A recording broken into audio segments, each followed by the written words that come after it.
Hello friends, आज के इस वीडियो में आपका स्वागत है। इस समय दुनिया के काफी सारे देशों में बारिश ने उथल पुथल मचा दी है। कहीं पर हद से ज्यादा बारिश हो रही है तो कहीं पर सूखे की तलवार लटक रही है। कृत्रिम या मानव सर्जित बारिश करना भी महंगा है क्योंकि उसमें एरोप्लेन या हेलीकॉप्टर का उपयोग करना पड़ता है और साथ ही इसमें सफलता की गारंटी ज्यादा नहीं रहती। आज के इस मौके पर हम बात करेंगे चार्ल्स हेटफील्ड के बारे में, जिसने आज से 100 साल पहले बारिश बेचने का अपना व्यापार चालू करके अपने नाम का डंका बजा दिया था। तो कैसा था चार्ल्स हेटफील्ड का बारिश बेचने का व्यापार, ये जानने के लिए वीडियो में हमारे साथ बने रहे।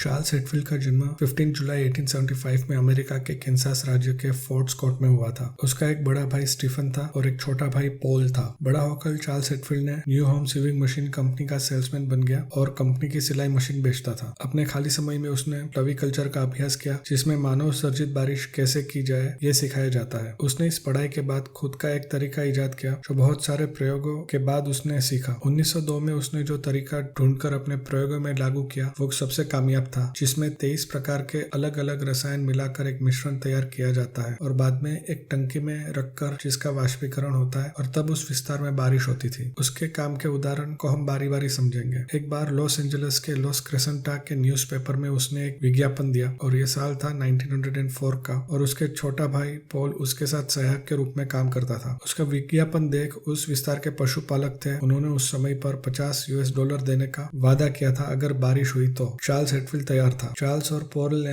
लकड़ी का एक टावर बनाया और सबसे ऊपर उन्होंने अपने खास लेकिन गुप्त रसायन का मिश्रण की टंकी रख दी। जब वाष्पीकरण होकर यह मिश्रण बादलों से जा मिला तो वहां पर 6 दिन बाद काफी अच्छी बारिश हुई। तब सारे पशुपालकों ने खुश होकर 50 के बदले $100 उसे दिए। अगर आज के समय में उस हिसाब को देखें तो आज वो रकम $3,300 के बराबर बनती है। मौसम समीक्षकों ने कहा कि यह मात्र एक प्रयोग था जो कि संयोग से सफल रहा, लेकिन चार्ल्स हेटफील्ड के समर्थकों ने इस बात को पूरी तरह नकार दिया। चार्ल्स को जब कई बार अमेरिका के अलग अलग राज्यों से बुलाया जाने लगा तो उसके सभी प्रयोगों ने एक के बाद एक सफलता के प्रतिशत बहुत ऊंचा कर दिया था। एक बार साल 1905 में लॉस एंजलिस में जब उसने वादा किया था कि वो 18 इंच बारिश करवाएगा, लेकिन इस बार उसकी फीस $1,000 रहेगी, जो कि वर्तमान समय के हिसाब से $33,500 बनते हैं। तो भी सब राजी हो गए थे। एक साल में उसने अपनी फीस 10 गुना बढ़ा ली थी। ऐसा लगता था मौसम पानी की बारिश कर रहा था, लेकिन अपने प्रयोगों से चार्ल्स हेटफील्ड खुद पर पैसों की बारिश करवा रहा था और यह तो बस शुरुआत ही थी। और एक साल बाद 1906 में उसको कनाडा के क्लोंडाइक नाम के सोने की खदान के पास उसे बारिश करवानी थी और इस बार तय हुई फीस की रकम $10,000 थी, जो कि आज के समय के हिसाब से $3,25,000 बैठती है। यह प्रयोग असफल रहा। तब चार्ल्स हेटफील्ड ने अपने खर्च किए हुए पैसों का बिल ही कंपनी के सामने रखा, जो कि $1,100 था। इस असफलता के बाद भी चार्ल्स हेटफील्ड के समर्थकों ने उसका साथ नहीं छोड़ा। चार्ल्स हेटफील्ड का सबसे बड़ा और चर्चित प्रयोग जो था वो दिसंबर 1915 में उसे सैन डिएगो के नगर परिषद से मिला। बात यह थी कि कैलिफोर्निया राज्य के सैन डिएगो में क्लाइमेट है वो मेडिटेरेनियन प्रकार का है, जहाँ पर बारिश अक्टूबर से दिसंबर जनवरी तक होती है। लेकिन 1915 में 3 महीने बीतने के बाद भी उस विस्तार में कुछ खास बारिश नहीं हुई थी और उस विस्तार का सबसे खास और बड़ा डैम, जिसका नाम मोरेना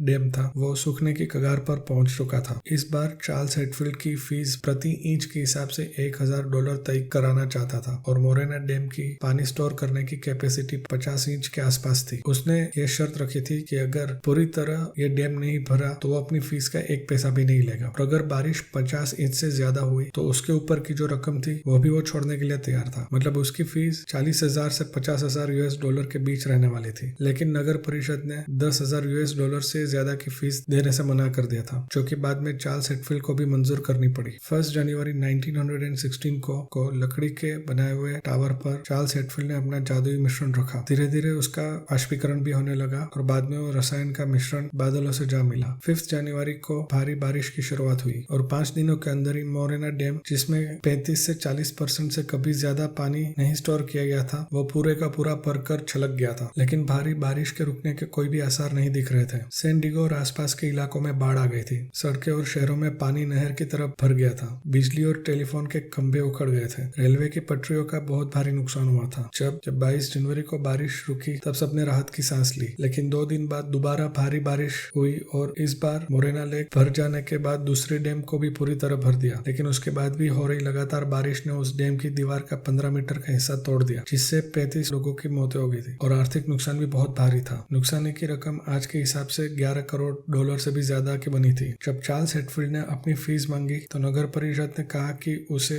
उसके $10,000 तभी मिलेंगे अगर वो पूरी नुकसानी की भरपाई करे तो। चार्ल्स ने यह मामला कोर्ट तक पहुंचाया। 1938 तक ये केस कोर्ट में ही चला, लेकिन 2 कारणों को आगे करके कोर्ट ने ये केस खारिज कर दिया था। सबसे पहला कारण था कि जो भी पैसों को लेकर समझौता हुआ था उसका कोई लिखित प्रमाण नहीं था, और दूसरा, बारिश जो है वो सिर्फ प्रकृति ही ला सकती है, इसलिए चार्ल्स हेटफील्ड को एक भी पैसा नहीं मिला। ध्यान खींचने वाली बात यह है कि वो पहली और अभी तक की आखिरी बार है कि 110 साल में मोरेना डैम एक ही बार पूरी तरह भरकर छलका था, वो भी चार्ल्स हेटफील्ड के प्रयोग के जरिए। इसके बाद मोरेना डैम को कभी भी 100% एक साथ भरा हुआ नहीं पाया गया। सैन डिएगो की घटना के बाद चार्ल्स की लोकप्रियता काफी बढ़ गई और उसको बहुत बार लोगों ने और संस्थानों ने बारिश के लिए बुलाया। एक बार चार्ल्स ने सेंट्रल अमेरिका के होंडुरस देश के जंगलों में जो आग लगी थी उसको बुझाने की जिम्मेदारी लेते हुए वो आगे आया। उसको इसमें काफी कामयाबी मिली। एक बार उसको अमेरिका का बिग बेयर तालाब को पूरी भरकर छलका देने का काम भी मिला था, लेकिन तब तक दुनिया को अपनी जकड़ में लेने वाली 1929 की मंदी छा गई थी, जिसके चलते उसे वापस अपनी सिलाई मशीन बेचने वाली नौकरी को करनी पड़ी ताकि वो अपना खर्चा उठा पाए। इसी मंदी के चलते उसका अपनी वाइफ के साथ भी डिवोर्स हो गया। चार्ल्स हेटफील्ड की डेथ 12 जनवरी 1958 में हुई थी और इसके साथ ही वो अपनी जादुई रसायनों का मिश्रण का राज भी अपने साथ लेकर चला गया। एक बार चार्ल्स हेटफील्ड ने दावा किया था कि उसके 500 से भी ज्यादा प्रयोग सफल रहे हैं। चार्ल्स हेटफील्ड के प्रयोग आज से 100 साल पहले हुए थे और अगर देखा जाए तो आज के आधुनिक विज्ञान को चुनौती मिल रही है तो भी उस व्यक्ति से जो सिलाई मशीन बेचने वाला शख्स था जो आज दुनिया में है ही नहीं।